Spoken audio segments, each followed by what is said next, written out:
இருந்தோம். அதற்கு முன்னால் வணிகம் என்று செய்ய ஆரம்பித்தோம்னால் இன்றைக்கு தமிழகம் எங்கும் இல்லாத தொகுதியே இல்லை. தமிழகம் வந்து 234 தொகுதிகளில் வாழ்ந்து கொண்டிருக்கின்ற ஒரு சமூகம் நாடார் சமுதாயம் தான். மற்ற சமூகம் வந்து ஒவ்வொரு ஏரியாவில் இருக்குது. ஆனால் எல்லா சமூகத்திலையும் இருக்காது. 234 தொகுதிகளிலும் ஒரு 100 தொகுதிகளில் 10,000 வாக்காளர்கள் 8,000 வாக்காளர் இருக்கிறார்கள். 100 தொகுதிகளில் 15,000 வாக்காளர் உள்ள தொகுதிகள் இருக்கிறது. இது இன்றைக்கு தமிழகத்தில் இருக்கின்ற அரசியல்வாதிகள் நாடார்கள் 15 எம்எல்ஏ தான் இருக்கும். எங்களுக்கு இந்த பிரதிநிதித்துவத்தை அதிகப்படுத்த வேண்டும் என்பதுதான் எங்களுடைய முதல் கோரிக்கையாக அரசியல் கட்சிகள் அனைத்துக்கும் வச்சுக்கொண்டிருக்கிறோம். அது வந்து நாங்கள் யாரும் சங்கத்தில் இருக்கிறவங்களுக்கு சீட்டு கேட்கலாம்.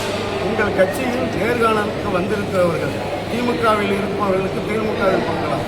குறிப்பாக தஞ்சையில் ஒரு காலம் பரிசுத்தாளர் 3 தடவை சட்டமன்ற உறுப்பினராக இருந்தார். இப்பொழுது திமுகவில் ஒருவர் கூட நேர்காணலுக்கு சென்றிருக்கிறார். அதேபோல் அவர்களுக்கு நீங்கள் வாய்ப்பளிக்கலாம். மதுரையில் இதுவரையிலும் இவ்வளவு வியாபாரிகள் நாடார்கள் இருக்கிறோம், இவ்வளவு தொழிலதிபர்கள் இருக்கிறோம், இவ்வளவு கல்வி நிலையங்கள் வைத்திருக்கிறோம். ஆனால் எங்களுக்கு சட்டமன்ற உறுப்பினர்கள் என்பது நாங்கள் அணுகுவதற்கு ஒரு வாய்ப்பாக, ஆனால் எந்த கட்சியிலும் ஒரு சட்டமன்ற உறுப்பினர் இல்லை. அது எங்களுக்கு மன வருத்தம் அளிக்கிறது. அதை இந்த அரசியல் கட்சிகள் எங்களுக்கு நிறைவேற்றி தர வேண்டும். அதேபோல் கொங்கு மண்டலத்தில் கோபிச்செட்டிப்பாளையத்தில் இருந்து திண்டுக்கல் வரையிலும் அனைத்து தொகுதிகளிலும் குறைந்தது ஒரு 70 தொகுதிகளில் நாடார்கள் அதிகம் பனைத்தொழிலை செய்து கொண்டிருக்கிறார்கள். அவர்கள் வறுமையில் இருந்து இப்பொழுது கல்வி மூலம் ஒரு வாழ்க்கையில் முன்னேறி இருக்கிறார்கள். அவர்களையும் நாங்கள் அரசியல் அதிகாரம் இல்லாமல் இருக்கிறார்கள். கல்வி பணியை நாங்கள் நாடார் மகாஜன சங்கம் அங்கு 2 காலேஜுகளை ஆரம்பித்து நல்ல பணிக்கு கொண்டு வந்துவிட்டோம். ஆனால் அரசியல் அதிகாரம் என்பது இல்லை.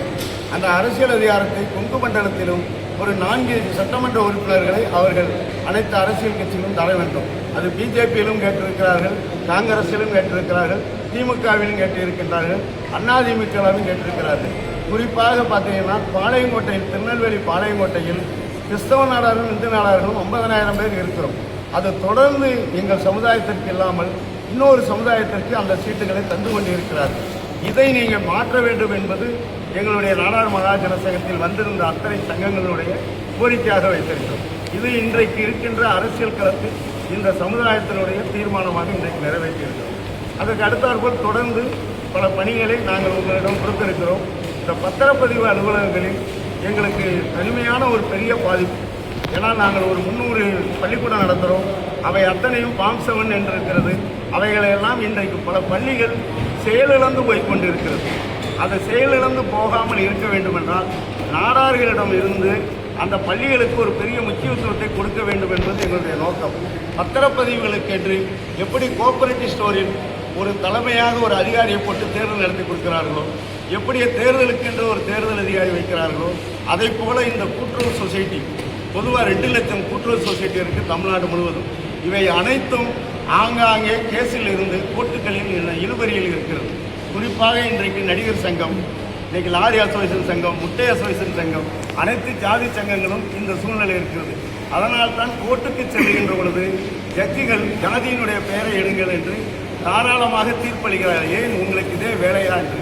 அதனால் அரசாங்கம் இதில் உடனடியாக தடையிட்டு இதுக்கும் ஒரு கமிஷனை போட்டு அவர்களே தேர்தல் நடத்தி கொடுத்து நியாயமானவர்கள் கையில் ஆட்சியை கொடுத்து விட்டு செல்லலாம் என்பது எங்களுடைய கோரிக்கையாக வைத்திருக்கிறோம்.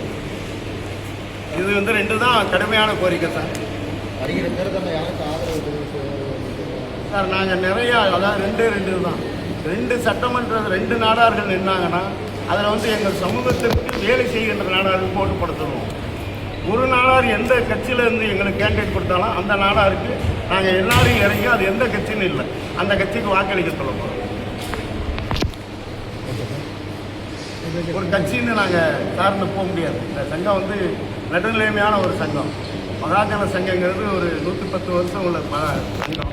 இது வந்து தகார்னு ஒரு கட்சிக்குள்ளே போகாது. அதனால் இப்பொழுது தான் இந்த அரசியல் உரிமை கருத்தரங்குங்கிறது இப்போ தான் போட்டிருக்கோம். இது வரைக்கும் எஜுகேஷன் டெவலப்மெண்ட்டு இதுக்குள்ளே தான் போய்கிட்டு இருந்தோம். இப்போ தான் ஏன்னா எங்களுக்கு பாதிப்பு வருது. அரசியல் அதிகாரம் இல்லாதனால இவ்வளவு கல்வி நிலையங்கள் நடத்துகிறோம். நீங்கள் பார்த்தீங்கன்னா தென் தமிழகத்தில் கிறிஸ்தவ நாடார்கள் சிஎஸ்சியில் இருக்கிறவங்க ஆயிரக்கணக்கான பள்ளிக்கூடம் வச்சுருக்கோம். இந்து நாடார்கள் 500 பள்ளிக்கூடம் வச்சுருக்கோம். 30 காலேஜ் வச்சுருக்கோம். இவை அனைத்துக்கும் சேர்ந்து எங்களுக்கு ஒரு வாய்ப்பு கொடுக்கணும்னா நாங்கள் இன்னொரு அமைச்சரிடம் போய் இந்த கல்வி விஷயமாக கேட்கும்போது எங்களுக்கு அது சரியான ரிசல்ட் இல்லை. அப்போ நாங்கள் பொருளாதாரத்தை இழக்க வேண்டியிருக்கு. நாங்கள் சர்வீஸ் பண்ணுறதுக்கு வந்துட்டு பொருளாதாரத்தை செலவழிக்கும் பொழுது மன உளைச்சலுக்கு ஆளாகி கொண்டிருக்கிறோம் கிறிஸ்தவ நாடார்களும் இந்து நாடார்களும். அதனால் கல்வி அமைச்சர்கள் இந்த சமூகத்தை சேர்ந்தவர்களாக கொடுக்க வேண்டும் என்பது எங்களுடைய ஒரு கோரிக்கை. அதற்கு அடுத்தால் போல் தொழில்துறையை பொறுத்தவரையில் உங்களுக்கே தெரியும், இன்றைக்கு டிமார்ட்டு எம்மார்ட் என்று வந்து கொண்டே இருக்கிறது, ஆன்லைன் பிஸ்னஸ் போய்கொண்டே இருக்கிறது. ஆனால் நாடார்கள் சிறு தொழிலை உருவாக்குவார்கள். ஏன்னா நாங்கள் ஆரம்ப காலத்தில் இருந்து சிறு பெட்டி கடைகளில் பலசரக்கடை, பாத்திரக்கடை, பழைய பேப்பர் அந்த வியாபாரம் பார்த்தவர்கள்.